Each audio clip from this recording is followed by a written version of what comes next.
Армысың қағанат, арда бармысыз ағайын туғандар.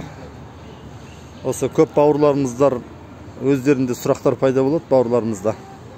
Қазақ деген қайдан шыққан атау? Яғни қазақ деген кім? Қазақ дегеннің өзі қандай ұлт өзі?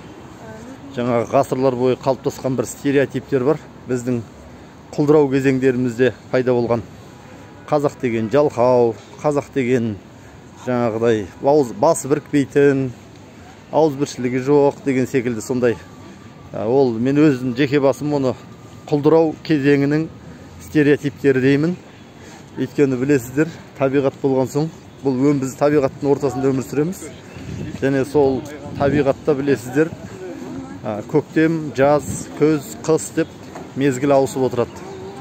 Сол мезгілдің ауысқанына қарай жазда көктесек, көктемде көктесек, жазда гүлдесек, жаңағыдай күзде жеміс берсек, қысқа қарай сарғайып, жаңағы неміз жапырағымыз түсіп, өзі мүлгіп қаламыз дегендей өзі табиғаттан көріп отырсыздар ғой.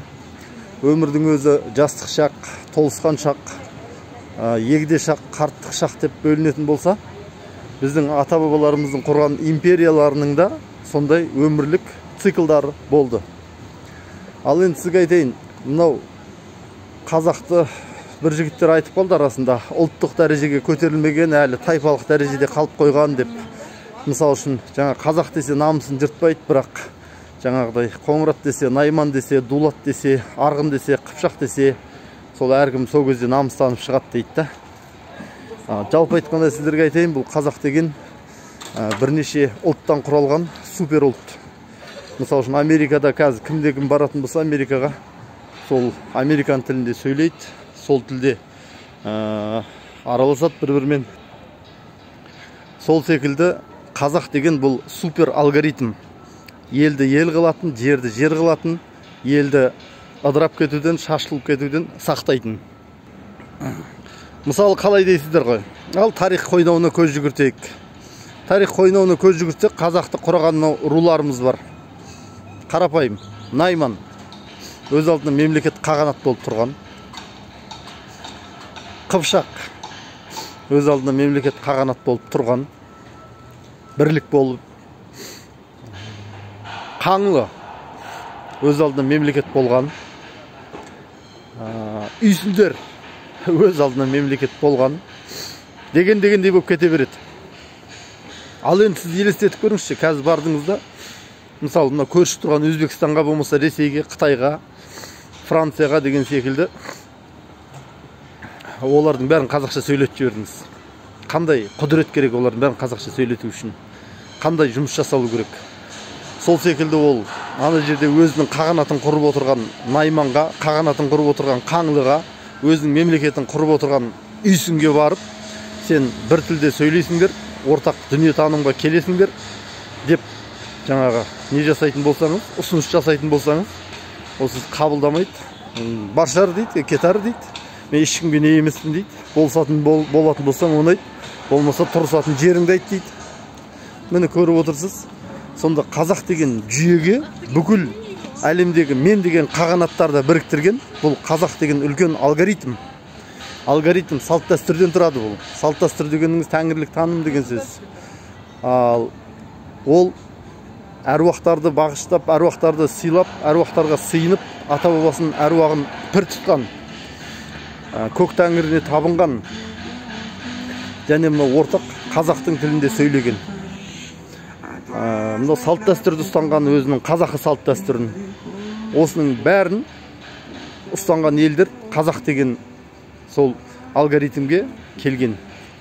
Ал ұстанбағандар өз алдына бөліп кеткен. Оның ішінде айта кететін үлкен бір жағы бар, ол мынау жеті ата шежіре заңы деген. Жеті атадан қыз алыспау, рулық тайпалық құрылым деген. Бұлайша қарағанда Қаңлыда, Найманда, Үйсінде, Қоңыратта, Қыпшақта бәрі өз алдында бір-бір мемлекет болып тұрған. Олардың бір-бірімен соғысқан кездер де болды. Оның ешқайсысы да жаңағыдай мен сенің тіліңде сөйлей қояйын, мен сенің айтқаныңды істей қояйын деген ондай дәрежеде болған жоқ. Бірақ оларға қазақы болудың, қазақылықтың қаншалықты жоғарғы дәрежедегі программа екенін, мынау жеті ата заңы бар, тәңірлік танымы бар, салт дәстүрі бар, және кереметтей жаңа 2 миллион дейді, біреулер 1,5 миллион дейді, біреулер 2 миллион 600 мың дейді. Түбір сөзінің өзі.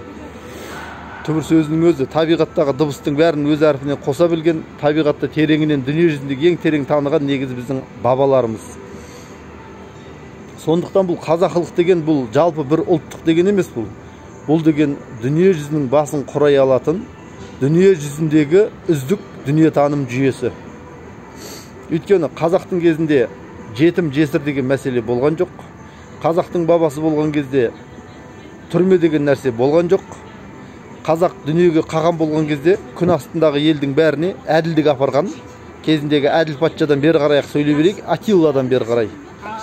Рим империясы өзінше болып, құлдық дәуірге өтіп, білгенін істеп, жан-жағына қысым көрсете бастаған кезде Атилла еділ патша олардың былайша айтқанда барзет етіп, күшейіп кеткендерін, күшейіп демей ақ қояйық енді, құтырып кеткендерін көріп, оларға жігіттер демалыңдар, бұзық болмаңдар дейді.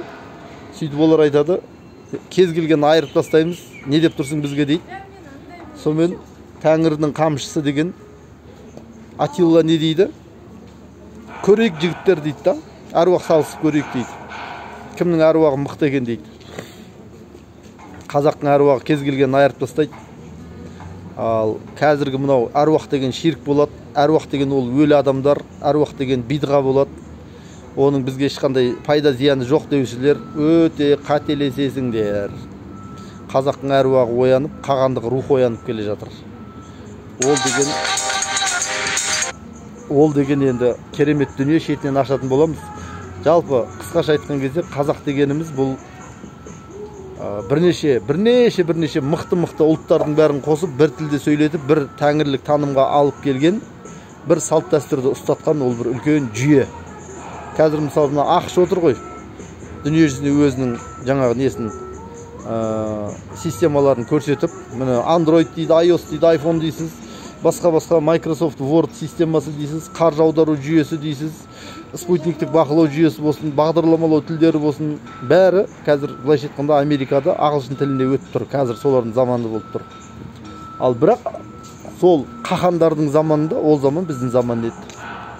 Ал енді бізге мына жерде челлендж дейді ғой, челлендж, жігіттер челлендж дейді.